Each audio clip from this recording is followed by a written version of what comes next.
Assalamualaikum warahmatullahi wabarakatuh. Kami dari kelompok 1 yang beranggotakan Muhammad Sultan Fadil, Haifaz Miriana, Nanda Amalia, Diana Salsabila, Diva Salsabila, Nadia Rizky Putri, Muhammad Sanusi, yang akan menyampaikan materi tentang konsep dasar pembelajaran. Selamat menyaksikan. Baik teman-teman semuanya, kami akan memaparkan materi tentang konsep dasar pembelajaran. Yang pertama itu ada hakikat belajar. Belajar merupakan aktivitas yang disengaja dan dilakukan oleh individu agar terjadi perubahan kemampuan diri. Dengan belajar, anak yang tadinya tidak bisa melakukan sesuatu menjadi mampu melakukan sesuatu.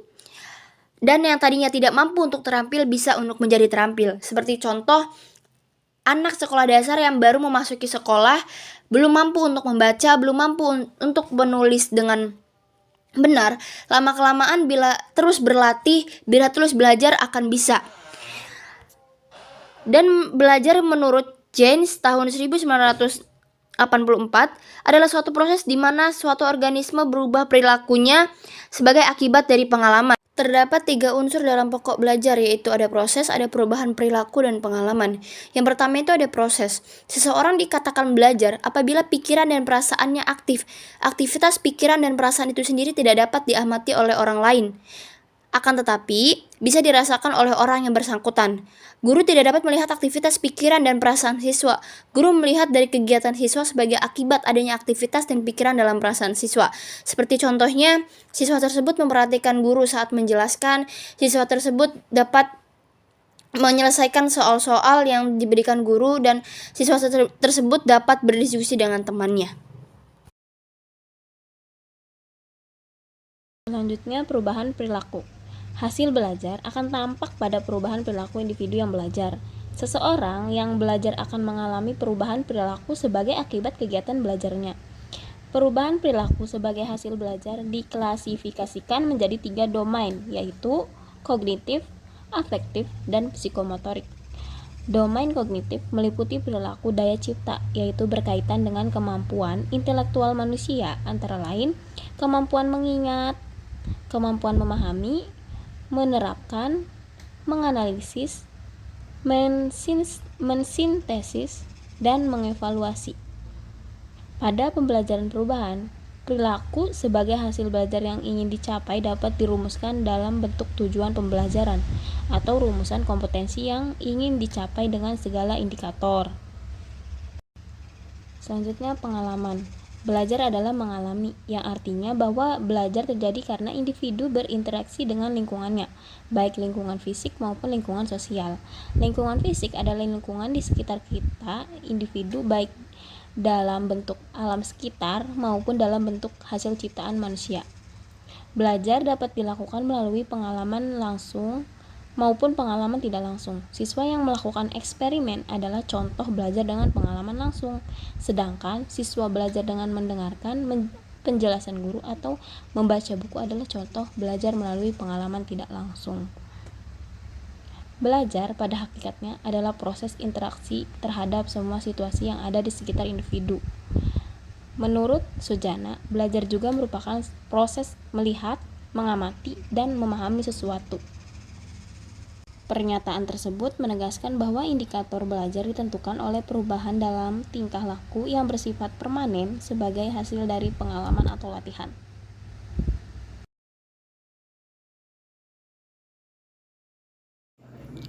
Yang kedua ada hakikat belajar. Pembelajaran adalah suatu upaya yang dilakukan oleh seorang guru untuk mengajarkan siswa yang belajar. Pembelajaran bukan lagi hanya pengajaran, namun kegiatan pembelajaran lebih kompleks dan dilaksanakan menggunakan pola-pola pembelajaran yang bervariasi.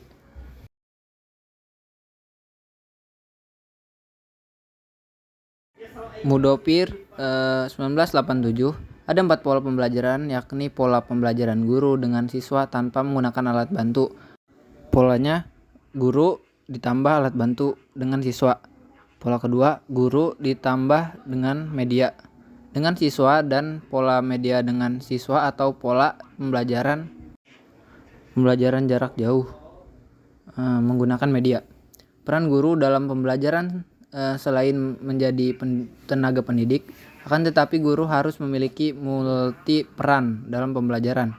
Menurut Adam dan Diski dalam Umar Hamalik 2005, peran guru sesungguhnya sangat luas, meliputi yang pertama teacher as instructor, yang kedua teacher as counselor, yang ketiga teacher as scientist, yang keempat teacher as person. Landasan konsep pembelajaran. Yang pertama ada filsafat. Secara filosofis dikatakan bahwa belajar berarti mengingatkan kembali pada manusia mengenai makna hidup yang bisa dilalui melalui mengamati, mengkaji, melakukan ataupun meyakini suatu kebenaran. Filsafat sebagai hasil pikir manusia itu dikaitkan dengan belajar, ibarat siklus bahwa dengan filsafat manusia bisa mempelajari atau dengan kata lain bisa belajar tentang segala sesuatu. Yang kedua, psikologi. Sebagai landasan konsep pembelajaran selanjutnya, psikologi ini diartikan sebagai bahwa perilaku manusia ini bisa berubah karena dengan belajar. Akan tetapi, manusia pun juga bisa memahami perilakunya sendiri dan juga menyadari apa yang harus dia lakukan ketika berada atau dihadapkan dalam situasi ataupun kondisi yang berbeda. Selanjutnya ada sosiologi dalam landasan konsep pembelajaran. Manusia adalah makhluk individu dan sosial. Melalui belajar, individu bisa mempelajari lawan bersosialisasi. Dijelaskan bahwa di sini bahwa manusia itu akan memiliki teman hidup untuk bersama dan juga mampu membangun masyarakat sampai dengan negara ataupun bangsa. Yang selanjutnya ada komunikasi. Landasan komunikasi inilah yang akan banyak memberikan warna dalam bentuk pendekatan, model, metode, ataupun strategi pembelajaran, serta pola-pola inovasi pembelajaran. Karena dalam komunikasi ini juga dapat memberikan secara langsung memori ataupun informasi yang ditangkap sebagai hasil bentuk pemahaman belajar. Selanjutnya ada teknologi. Pembelajaran erat kaitannya dengan penggunaan teknologi pendidikan pembelajaran yang komprehensif, yang mana harus memperhatikan perbedaan antar siswa juga, di mana siswa ada yang tipe auditif, visual, dan kinestetik. Penggunaan teknologi dalam pembelajaran ataupun penggunaan teknologi canggih seperti LCD, penggunaan komputer dalam pembelajaran seperti e-learning, pembelajaran online, dan juga pembelajaran berbasis komputer CBI ataupun CAI.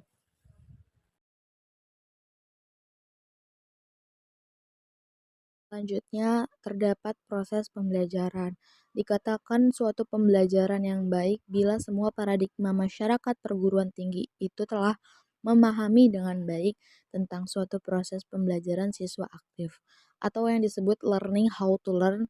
Dalam penyiapan sumber daya telah diatur dengan baik, serta penyiapan konten yang sudah tersedia juga dengan baik, RPP atau SAP yang telah mengatur dengan baik secara mekanisme proses pembelajaran, maka dapat dikatakan proses pembelajaran itu dapat berjalan dengan lebih mudah dan efisien. Komponen kurikulum merdeka. Yang pertama itu ada tujuan pembelajaran. Tujuannya ini harus jelas, spesifik, yang memberikan arahan terhadap pemilihan isi, strategi pembelajaran, media, dan evaluasi. Yang kedua itu ada konten pembelajaran. Konten atau bisa disebut isi materi yang isinya adalah pengetahuan, keterampilan, dan sikap yang diharapkan dipelajari siswa.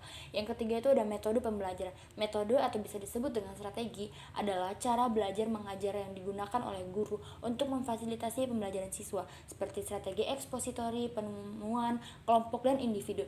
Yang terakhir ada penilaian dan evaluasi. Proses pengukuran ketercapaian tujuan pembelajaran, kesesuaian isi, dan efektivitas strategi pengajaran. Tujuan dari kurikulum merdeka tersebut adalah untuk meningkatkan kemandirian belajar dan kemampuan berpikir kritis di kalangan siswa. Kontennya harus relevan, menarik, dan menantang. Strategi pengajarannya juga harus efektif dan memfasilitasi pembelajaran siswa. Proses evaluasi harus berkelanjutan dan memberikan umpan balik kepada guru dan siswa untuk meningkatkan proses belajar mengajar. Selanjutnya itu adalah latihan. Dalam tahap ini, pembelajaran sebenarnya itu sedang berlangsung. Bagaimanapun apa yang dipikirkan dan dikatakan oleh guru serta dilakukan dalam proses pembelajaran yang menciptakan pembelajaran dan bukan apa yang dipikirkan, dikatakan dan dilakukan oleh instruktur atau pendidik. Instruktur atau pendidik bisa disebut dengan guru. Peranan guru adalah mengajak peserta belajar yang baru dengan cara yang dapat membantu mereka, membadukannya ke dalam struktur pengetahuan, makna dan keterampilan internal yang tertanam di dalam dirinya. Nah, tujuan tahap pelatihan ini adalah membantu peserta belajar mengintegrasikan dan menyerap pengetahuan dan keterampilan baru dengan berbagai cara. Selanjutnya ada penampilan hasil atau performance. Belajar adalah proses mengubah pengalaman menjadi pengetahuan, pengetahuan menjadi pemahaman, pemahaman menjadi kearifan, dan kearifan menjadi tindakan.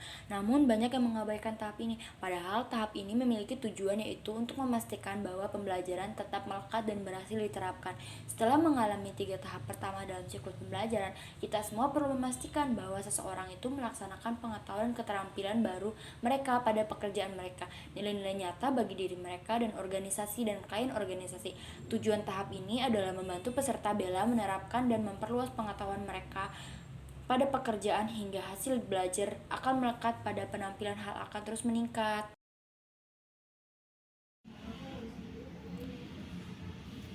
Yang selanjutnya yaitu nomor 5, hasil belajar dari pembelajaran. A. Hasil belajar. Sebagaimana dikemukakan oleh UNESCO, ada 4 pilar hasil belajar yang diharapkan dapat dicapai oleh pendidikan, yaitu learning to know, learning to be, learning to live together, dan learning to do. Bloom 1956 menyebutnya dengan 3 ranah hasil belajar, yaitu kognitif, afektif, dan psikomotor. Untuk aspek kognitif, Bloom menyebutnya 6 tingkatan, yaitu 1. Pengetahuan, 2. Pemahaman, 3. Pengertian, 4. Aplikasi, 5. Analisis, 6. Sintesis, dan 7. Evaluasi. Berdasarkan uraian di atas, dapat disimpulkan bahwa pada dasarnya proses belajar ditandai dengan perubahan tingkah laku secara keseluruhan, baik yang menyangkut segi kognitif, afektif, maupun psikomotor. Proses perubahan dapat terjadi dari yang paling sederhana sampai yang paling kompleks, yang bersifat pemecahan masalah dan pentingnya peranan kepribadian dalam proses serta hasil belajar. Selanjutnya yaitu ada poin B, motivasi menuju hasil proses pembelajaran. Pengaruh motivasi di sini adalah motivasi baik intern maupun ekstern terhadap hasil belajar yang dimaksud.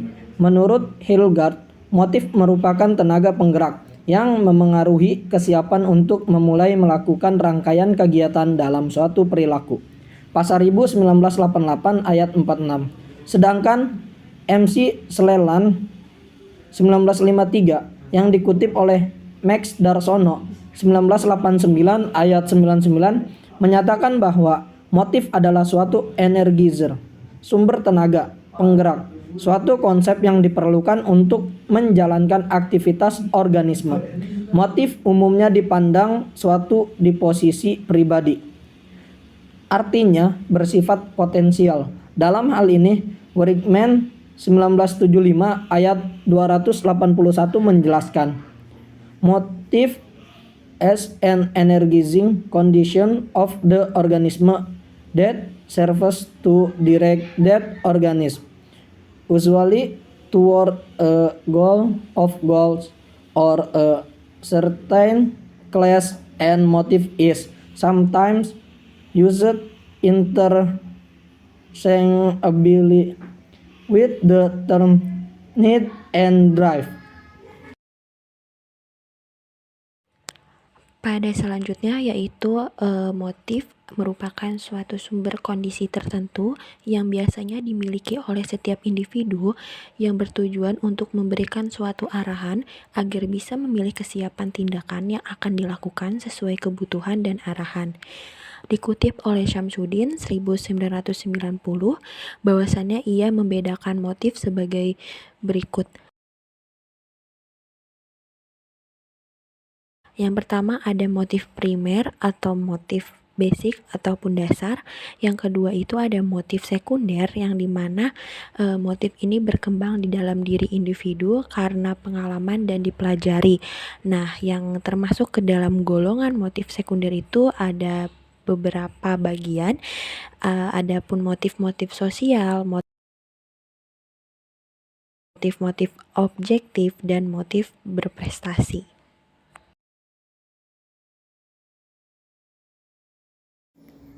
Terima kasih.